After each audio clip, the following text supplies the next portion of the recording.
यो मेरो हातमा तपाईहरुले देख्नुहुँदैछ डायट चिउरा।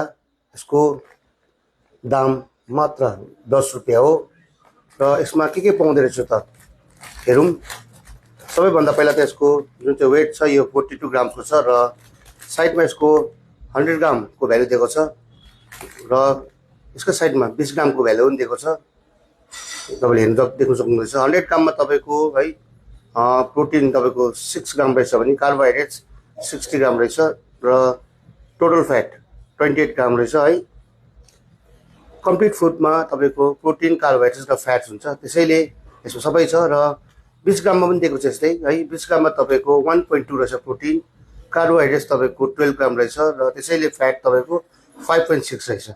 अब यो प्याकेट अघि मैले तपाईलाई देखाएँ 42 ग्राम्सको, सो हामीलाई 42 नपक्रेर 40 पक्रियौँ, सो तपाईको 1.2 ग्राम तपाईको 2.4 हुन्छ है डबल गर्दा र यसरी तपाईको 12 ग्राम कार्बोहाइड्रेट्स तपाईको 24 ग्राम हुन्छ र फ्याट तपाईको 5 पक्रियौँ हामी 5.6 नपक्रेर 5 ग्राम पक्रियौँ 10 ग्राम हुन्छ। र मैले अस्ति भने तपाईहरुलाई मेरो डाइटमा है जुन चाहिँ प्रोटिन र कार्बोहाइड्रेटको भ्यालु सेम हुन्छ 1 gram is equal to 4 calories, त्यसैले तपाईको प्रोटिन यसमा अब हुनु गइरहेछ तपाईको 2.4 ग्राम्स है। तपाईको कार्बोहाइड्रेट्स तपाईको 24 ग्राम भइसकेको छ र यसरी फ्याट तपाईको 10 ग्राम, सो यसलाई मल्टिप्लाई गर्दा तपाईको 2.44 लाई तपाई मल्टिप्लाई गर्दा 4 ले तपाईको अलमोस्ट 9 हुन्छ।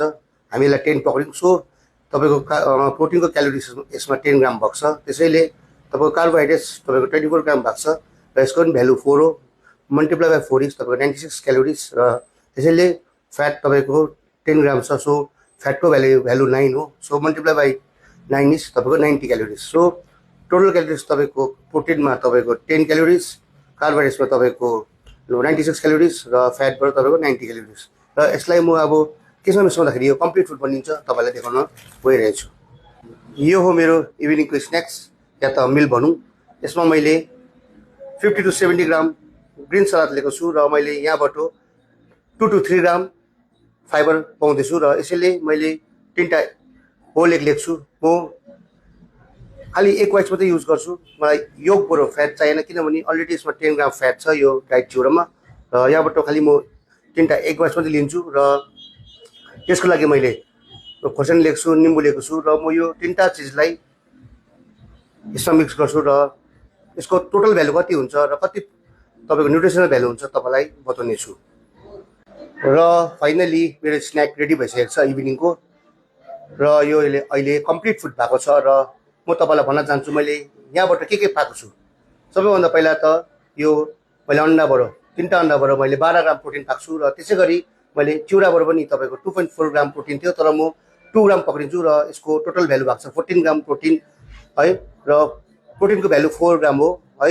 1 gram is equal to 4 calories, त्यसैले मल्टिप्लाई गर्दा तपाईको मैले 56 क्यालोरिज प्रोटिनबाट पाएँ। त्यसैगरी कार्बोहाइड्रेट्स अन्डामा कार्बोहाइड्रेट्स छैन, सलादमा पनि छैन, सो मैले चिउराबाट तपाईको 24 ग्राम कार्बोहाइड्रेट्स पाएको थिएँ, त्यसलाई पनि मल्टिप्लाई 4 ले गर्दाखेरि तपाईको 96 क्यालोरिज मैले चिउराबाट पाएँ र फ्याट तपाईको 90 क्यालोरिज थियो फ्याटमा है।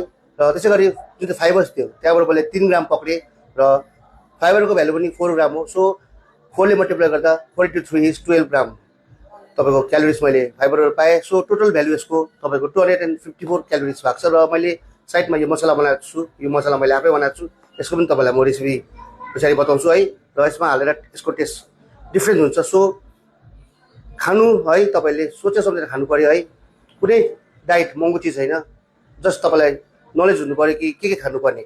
So focus on your diet and achieve your goal. Thank you.